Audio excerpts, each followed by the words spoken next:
saying a lot for you. I mean, how happy are you with your I performance? mean, I'm very happy. I train hard for this. I gotta thank my team. Gotta thank my support.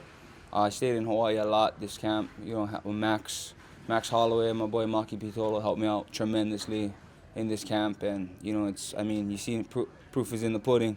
It helped me. Nick Diaz Academy, all the boys up in Cali. Team Hawaii. Just, the list goes on and on. I can keep naming names all day.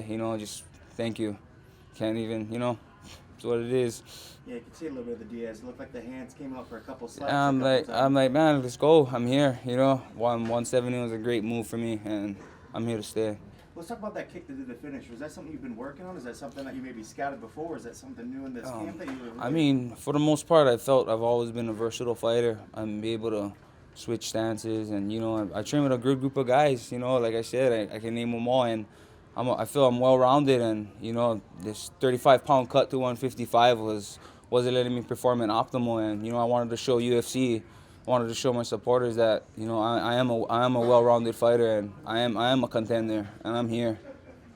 Yancy, when did you come to the conclusion that this was the move for you, that you had to go up to 170? My last fight in Brazil, you can see I just felt like I was just too small, and they was pushing me around, and on sheer weight. And like I said, I train with big guys. I'll be in California training with all Jake Shields them, and they're very great partners with me. Nick and Nate, they're bigger, and I feel like they helped me out a lot, and the weight cut wasn't really something I really needed to do to perform at my best. I feel 170 is a more natural weight for me, and I felt like I proved that tonight.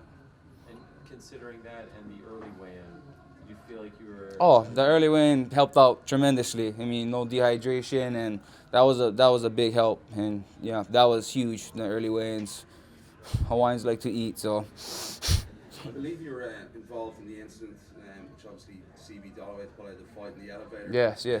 What happened there? Can you just talk us through? Honestly, we're just on the second floor, and we're all catching the elevator up, and we just seen it like for Final Destination. Just started dropping, and then it closed. The doors closed. The outside door closed, and it was still going down, and then the elevators closed, and we didn't know if we were going up or down. And then we were all talking like, "Whoa, that was crazy!" And then bam, we just hit, and it was pretty abrupt. I mean, for the most part, everybody's eyes and mouth open. When we hit, like it was harder than we expected, and it was kind of startling.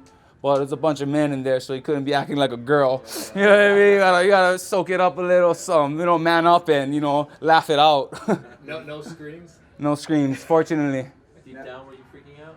Nah, I mean, for the most part, if we 12, 13 guys in there breathing all heavy, you have to stay as calm as possible, save the air. Were you surprised Dalloway pulled out because of that? I mean, I don't know what to say. I mean, for the most part, it could have been a whiplash effect. You know what I mean? Like, people get into car accidents and don't feel anything at the moment. Because we were all pumped up. You seen us get out. You guys seen the videos. We all got out. We're all, and like all happy. But we're all, it was like a fight. We're all jived up and all adrenaline. So I can't pass nothing on CB for how he feels. If I'm just hoping he has a good recovery. And if he's really injured, man, I hope for a quick recovery. Did you feel anything?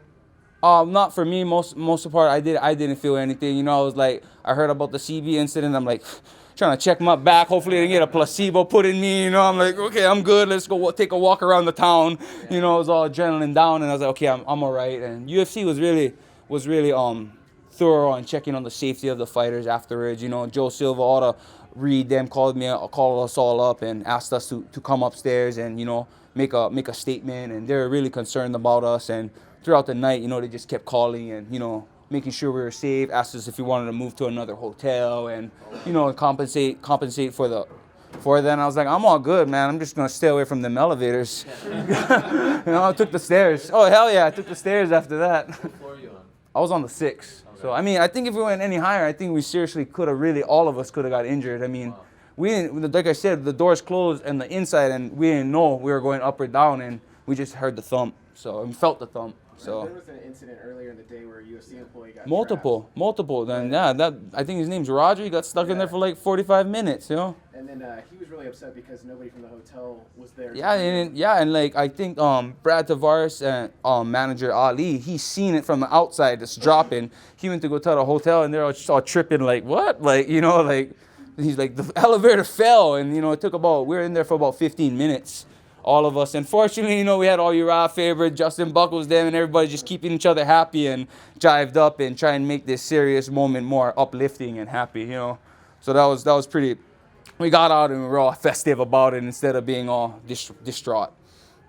Was this right after the ceremonial weigh-in? Yeah, right after the ceremonial weigh-in. So, everybody was all heavy and well fed. We had a heavyweight, we had an 85er in there, we had a couple, we had Ray Seville, we had some big boys in there, So, I mean, it was like, and then now, and the next day, we're like, these guys, I'm coming through, and there's like 5. I'm like, I'm good.